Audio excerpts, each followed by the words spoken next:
Mr. Bergqvist, tell me about the experiences so far of open district heating for Bahnhof's data centers.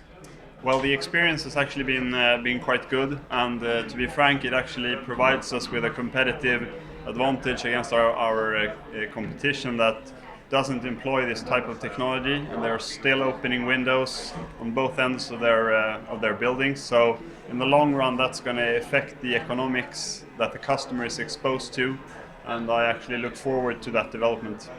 So what about the end customers? Are they considering choosing Bahnhof due to the heat recovery?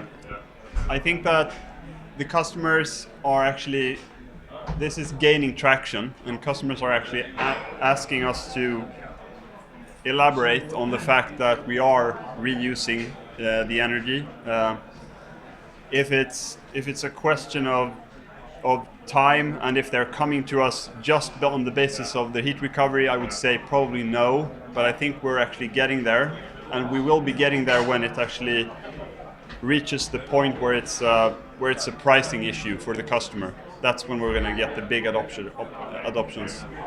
How does Bahnhof as a colo, how do you cope with the challenges of being city located versus being in places where you can build a larger data room with free space?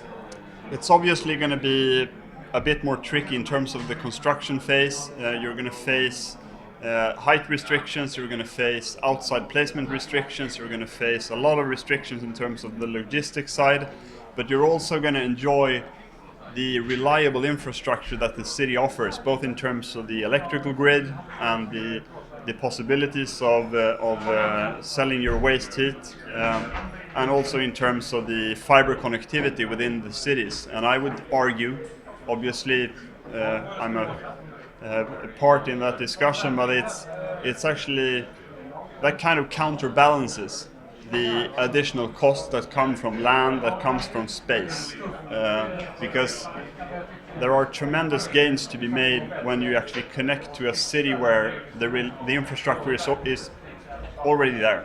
It's already in the ground, and it's more reliable than if you go 40 miles outside of the city, where you have to pay for the actual electricity grid to be redundant. In the city, in most cases, it already is. So I think that the pros are actually overweighing the cons at this point. So what about the next step? The next step is actually going back into the data center design phase and looking at optimizing various components in the architecture of the data center, and bearing in mind and applying the profitability that the heat reuse actually offers us, and trying to maximize that, because what we've done at this point is to add this to our existing facilities and add this to the existing infrastructure, and that's kind of forces us to make some difficult choices, and some of the solutions aren't fully optimized. But if you actually go back in the design phase, and when we look at constructing a new facility, kind of speaks for itself.